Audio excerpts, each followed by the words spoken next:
Hiru Unouter served as an Imperial Japanese Army intelligence officer in World War II. He did not surrender at the war's end. He would remain at his post in the Philippines for nearly 30 years until his former commander traveled from Japan to relieve him of duty in 1974.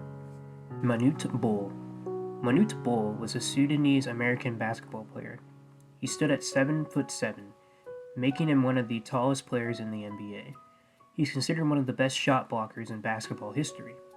He is notable for his efforts in aid for his home country of Sudan, donating $3.5 million of his own money, the majority of which was from his time in the NBA. He died in 2010 from kidney failure brought on by Stevens-Johnson syndrome, a skin disease. Saparmurat Niyazov. Saparmurat Niyazov was the first president of Turkmenistan, a small country in Central Asia. It is known for having some bizarre laws that he put in place. In 2001, he wrote a book called the Ruhnama. He had copies placed in every school and library, making it mandatory to be read. New governmental employees were tested on the book at job interviews. Niyazov was once quoted that God told him everyone who read the book would come directly to heaven. He also required his book be read at all mosques. If this were not the case, the mosque would be demolished. More than 90% of Turkmenistan's population is Muslim. In 2002, he decided that every day of the week and month of the year be named after him or his family. It is clear from these laws that Niyazov thought very highly of himself. He died in 2006 of a heart attack at the age of 66. Rajneesh. Rajneesh was a religious leader from India who rejected institutional religions. He started his own movement called the Rajneesh movement. The religion believed in spiritual enlightenment. He wanted to build communities over the world where followers could practice meditation and achieve spiritual enlightenment. In 1981, he fled to the US with 2,000 followers to a 100 square mile ranch in Oregon that they named Rancho Rajneesh. They built their own city called Rajneeshpuram. Disapproving neighbors contacted local officials to close it down, but he was victorious in court. His movement would commit several crimes, including an assassination attempt on U.S. Attorney Charles H. Turner and a mass food poisoning attack of salmonella. These events led him to be deported back to India in 1985. He died 5 years later from heart failure. Vermin Supreme. I'm sure most of you know who this individual is. He is well known for running for president in every election since 1992. Most of these attempts have been in satire, but in the 2020 race, he ran as a libertarian, focusing on real issues this time. He called for ending foreign wars, endorsed support for pardoning nonviolent drug offenders, ending the war on drugs, and reducing incarceration. Marvin Heemeyer. Marvin Heemeyer was an automobile repair shop owner from Granby, Colorado. In 2001, the town zoning commission decided to authorize construction of a concrete plant using the land on the edge of his property. He objected to this, saying the noise and traffic would diminish the value. He tried to file a lawsuit against the town, but it failed. Heemeyer and the town would later clash again that year when he was fined for various offenses, including dumping sewage from his business instead of connecting it to the city's system. He had spent over a year secretly modifying a Komatsu D355A bulldozer, and on June 4, 2004, went on a rampage around Granby, destroying the town hall and other establishments before dying by suicide. David Hahn.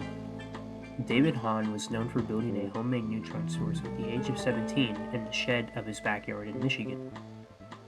In August of 1994, after local police found material in his vehicle, the property would have to be cleaned up by the Environmental Protection Agency. Hahn would later go on to serve in the U.S. Navy and Marine Corps.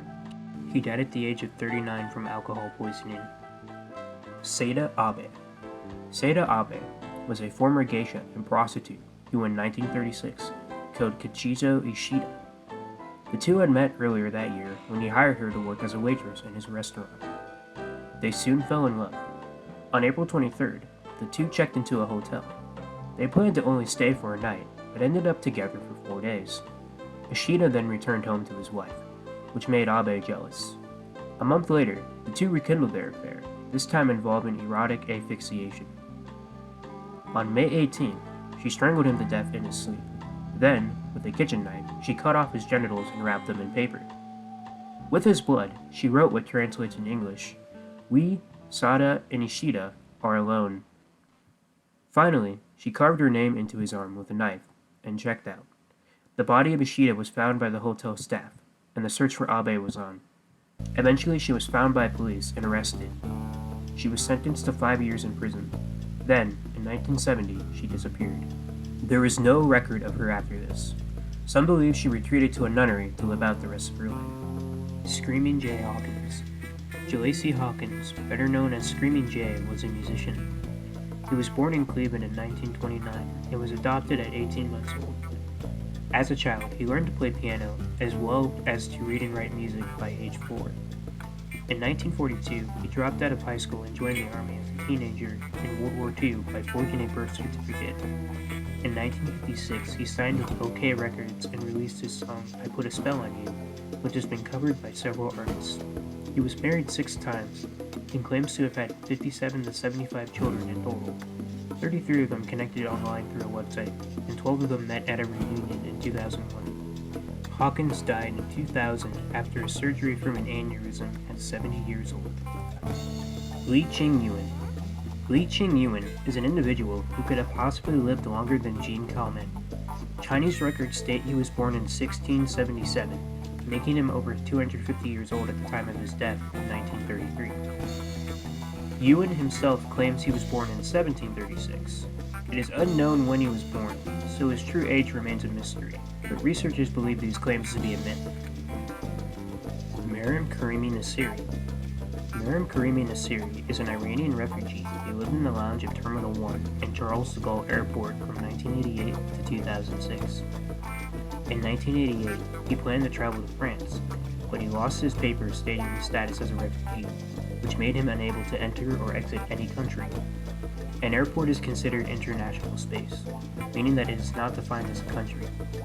From what was said by staff, he lived by doing small jobs in the airport and ate at restaurants. He washed in public toilets and spent most of his time watching people and reading books. Eventually, his situation was brought to the attention of Christian Bourget, a French lawyer. He pursued the issue for over 10 years. Christian was able to get Belgium to send Nassiri the necessary refugee papers that would have allowed him to stay in France. However, Nassiri rejected the paperwork as he thought it was fake. In 2006, he was removed from the airport by force. These events inspired the movie The Terminal, starring Tom Hanks, released in 2004. Richard Chase. Richard Chase was a serial killer who became known as the Vampire Killer of Sacramento because he would drink the blood of his victims and practice cannibalism with their body parts. Chase was born in Sacramento in 1950. As a child, he was known to set fires and torture animals. He was a heavy user of alcohol and drugs, mostly LSD and marijuana. This led him to develop hypochondria. He had no social life or girlfriends, and spent time capturing animals and eating them raw. In 1976, he was hospitalized for blood poisoning after injecting himself with rabbit's blood and was put on medication. In the late 70s, he went on a murder spree until finally the police apprehended him. In his apartment, they found several dishes inside his refrigerator containing body parts. The trials began 3 years later, and he pleaded not guilty by reason of insanity. He was found guilty on all 6 murder counts. Instead of taking his medication, he stockpiled it until he had enough to commit suicide. He was found dead in his cell in December of 1979.